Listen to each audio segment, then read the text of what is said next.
മിന്ന് തിരിഞ്ഞു വീണാൽ പിന്നെന്താ പ്രതിവിധി? ഈ വിഷയമാണ് ഇന്ന് നിങ്ങളുടെ ശ്രദ്ധയിലേക്ക് കൊണ്ടുവരുന്നത്. റിഞ്ചു അച്ഛൻ ക്രിസ്ത്യൻ വിസ്ഡം എന്നൊരു യൂട്യൂബ് ചാനലിലേക്ക് എല്ലാ പ്രിയപ്പെട്ടവർക്കും സ്വാഗതം. ചെറിയ കാര്യങ്ങൾ, നിങ്ങളുടെ സംശയങ്ങൾക്ക് മറുപടി നൽകൽ മാത്രമാണ് എൻ്റെ ഉദ്ദേശം. വ്യക്തിഗത കാര്യങ്ങൾക്കോ വ്യക്തിത്വ പ്രശ്നങ്ങൾക്കോ ഒന്നും പരിഹാരം ഇതിലൂടെ ചെയ്യാൻ ശ്രമിക്കാറില്ല. നല്ല കാര്യങ്ങൾ മാത്രം പങ്കുവയ്ക്കുന്നു. ഇങ്ങനെയൊരു പ്രതിസന്ധി എപ്പോഴും ഉണ്ടാകാറുണ്ട്, ഇടയ്ക്കിടയ്ക്കെങ്കിലും. വൈദിക സെമിനാറിൽ നമ്മളെ പഠിപ്പിക്കുമ്പോൾ ആ സെമിനാരിൽ മിന്ന് എന്ന് പറയുന്നത് എടുത്ത് കയ്യിൽ വെക്കുമ്പോൾ ആ കയ്യിൽ വെച്ചിട്ട് ഒന്ന് നോക്കിയിട്ട് രണ്ട് സൈഡുകളിലാക്കാൻ പറയും നൂല്, എന്നിട്ട് പിടിച്ചു നോക്കാൻ പറയും. അപ്പം അത് കറക്റ്റ് ആണെങ്കിൽ മാത്രം എടുത്ത് മണവാളിൻ്റെ കയ്യിലേക്ക് കൊടുക്കുക എന്ന് പറയും. അപ്പം അങ്ങനെ ചെയ്യുന്ന ഒരു കാര്യത്തിനിടയ്ക്ക് ഒരു പക്ഷേ ഈ നൂലിൻ്റെ കനം കാരണം ചിലപ്പോൾ ഇത് തിരിഞ്ഞെടുക്കും, നമ്മൾ ശ്രദ്ധിക്കത്തില്ല. അത് കൊടുത്തു കഴിഞ്ഞ് കെട്ടി കഴിയുമ്പോഴായിരിക്കും ഈ മിന്ന് തിരിഞ്ഞു കിടക്കുന്നതായിട്ട് നമുക്ക് തോന്നും. അപ്പോഴാണ് അതിൻ്റെ യഥാർത്ഥ പ്രതിസന്ധി ഉണ്ടാകുന്നത്. ഈ മിന്ന് തിരിഞ്ഞു കിടക്കുമ്പോൾ നമ്മുടെ നാട്ടിൽ കുറേ നാട്ടുവൈദ്യരുണ്ട്. അത് കൂടുതലും സ്ത്രീകളാണ് എനിക്ക് തോന്നിയിട്ടുണ്ട്. എന്താ ഈ സ്ത്രീകളുടെ പ്രശ്നമെന്ന് ചോദിച്ചാൽ, അവർ നേരെ ഈ പെങ്കൊച്ചിനടുത്ത് പറയും എന്തോ ഒരു ദോഷമുണ്ട്, അതുകൊണ്ടാണ് ഈ മിന്ന് തിരിഞ്ഞു കെട്ടിയത്. അത് കേൾക്കേണ്ട മാത്രയിൽ ഈ പെങ്കൊച്ചിൻ്റെ മനസ്സ് അന്നേരം മുതൽ തുടങ്ങുക പ്രശ്നത്തിലേക്ക്. ഇതിവിടെ മാത്രമല്ല കേട്ടോ. കഴിഞ്ഞ ദിവസം എന്നെ കാണാൻ സ്കൂളിൽ ഒരു കുടുംബിനി വന്നു. ഏകദേശം 10 വർഷമായിട്ട് നല്ല വഴക്കാണ് കുടുംബത്തിൽ. ആ വഴക്കിൻ്റെ കാരണം അന്വേഷിച്ചപ്പോൾ ആരാണ്ട് പറഞ്ഞു കൊടുത്തു, കല്യാണ ദിവസം എന്തോ ഒന്ന് സംഭവിച്ചിട്ടുണ്ട്. അപ്പോൾ ആ സംഭവിച്ചതാണ് ഇപ്പോഴത്തെ ഈ വഴക്കിൻ്റെ പിന്നിലെ കാരണം. അല്ലെങ്കിൽ ഈ 10 വർഷമായിട്ട് നിങ്ങളുടെ കുടുംബത്തിൽ സമാധാനമില്ലാതെ ഇവർ വേർപിരിഞ്ഞ് നിൽക്കുക, ഒരു പരിധി വേർപിരിഞ്ഞ് നിൽക്കുക. അതിൻ്റെ കാരണം അന്ന് വിവാഹത്തിൻ്റെ ദിവസം എന്തോ ഒന്ന് സംഭവിച്ചിട്ടുണ്ട്. ഞാൻ ചോദിച്ചു എന്താണ് അങ്ങനെ നിങ്ങൾക്ക് തോന്നാൻ കാര്യം? ഉണ്ടച്ച അങ്ങനെ ഒരു സംഭവം ഉണ്ട്. എന്താണെന്ന് ചോദിച്ചാൽ, ഈ മന്ത്രകോടി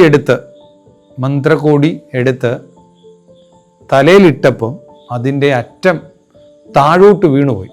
അതായത് ഞാൻ എൻ്റെ വീഡിയോയ്ക്കകത്ത് തന്നെ പറയുന്നുണ്ട്, മന്ത്രകോടി മണവാട്ടിക്ക് പാരയാകുമ്പോൾ 3 എപ്പിസോഡ് ചെയ്തായിരുന്നു. അതിലൊരു എപ്പിസോഡിനത് ഞാൻ പറഞ്ഞത് മന്ത്രകോടി അഴിഞ്ഞു വീഴും. അത് അഴിഞ്ഞു വീഴാതിരിക്കണേ 4 ഇടത്ത് ഓരോ കുത്തിക്കെട്ട് കെട്ടിയാൽ മതി, ചുമ്മാ കുത്തിക്കെട്ടിയാൽ മതി.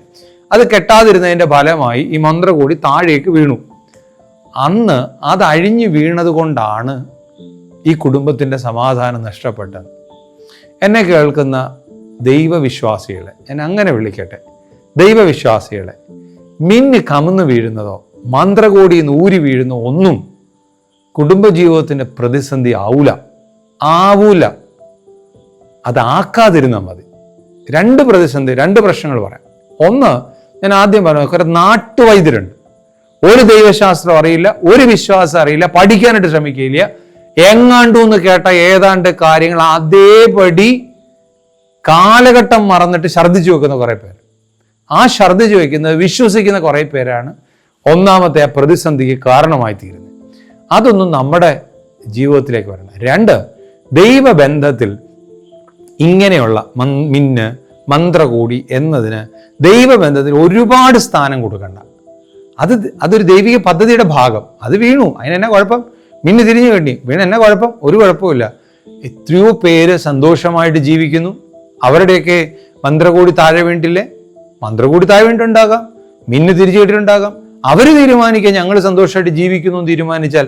അല്ലെങ്കിൽ ഞാൻ അന്നേരം തന്നെ അവിടെ ഇരുത്തി എൻ്റെ അടുക്കൽ വന്നത്, ഞാൻ അങ്ങനെ കുടുംബ പ്രശ്നങ്ങൾക്ക് ഇടപെടാറില്ല. എന്നാലും ഇവരെൻ്റെ അടുക്കൽ വന്നപ്പോൾ ഞാൻ അവരോട് സംസാരിച്ചപ്പോൾ അവരുടെ റിയൽ കാരണം കണ്ടുപിടിച്ചു. ഇതാണ് കാരണം. ഈ കാരണത്തെ നിങ്ങൾ അഡ്രസ്സ് ചെയ്യാതെ നിങ്ങൾ മന്ത്രകോടിയുടെ വാലെ പിടിച്ചുകൊണ്ടിരുന്നാൽ മന്ത്രകോടിയുടെ വാലെ പിടിക്കുക എന്നുള്ളേ ഉള്ളൂ. റിയൽ കാരണം ഇന്നതാണ്. ആ കാരണത്തെ അഡ്രസ്സ് ചെയ്യാനായിട്ട് നിങ്ങൾ ശ്രമിക്കാതെ ബാക്കി എന്തിനെ അഡ്രസ്സ് ചെയ്തിട്ടും കാര്യമില്ല എന്ന് ഞാൻ അവരോട് പറയണ്ടേ. അപ്പോൾ അതുകൊണ്ട് എന്നെ കേൾക്കുന്ന പ്രിയപ്പെട്ടവരെ, മന്ത്രകൂടി താഴെ വീണാലും മിന്ന് തിരിഞ്ഞു വീണാലും ഇടത്തെ കാല് വെച്ച് പെങ്കൊച്ച് കയറിയാലും നിലവിളക്ക് അണഞ്ഞു പോയാലും, വീട്ടിലോട്ട് കയറുമ്പോൾ നിലവിളക്ക് കൊടുക്കും, അപ്പം നിലവിളക്ക് അണഞ്ഞു പോയാലും അതൊന്നും ദോഷകാരണമൊന്നുമല്ല. അതിനൊന്നും അങ്ങനൊന്നും ചിന്തിക്കുക വേണ്ട. അന്നേരം നല്ല കാറ്റുണ്ടെന്ന് ഏത് നിലവിളക്ക് അണയാത്ത, ഇനി എത്ര വലിയ തീപ്പന്തമായാലും അണഞ്ഞു പോയെന്ന് വരും. അതൊന്നും ദോഷകാരണമല്ല. ദൈവത്തെ കൂടുതൽ സ്നേഹിക്കാനും നമ്മിൽ ഏൽപ്പിക്കപ്പെടുന്ന ഉത്തരവാദിത്തങ്ങൾ കൃത്യമായി നിർവഹിക്കാനും നമുക്ക് കഴിയട്ടെ. നിങ്ങളുടെ സംശയങ്ങൾ ഈ ചാനലിലോ അല്ലെങ്കിൽ എൻ്റെ ഫോൺ നമ്പറിലേക്കോ നിങ്ങൾക്ക് അയക്കാം. നല്ല സംശയങ്ങൾ ഇതുപോലെ പലർക്കും ഉണ്ട്. ആ സംശയങ്ങൾക്ക് മറുപടി കൊടുക്കാൻ നമുക്ക് കഴിയട്ടെ.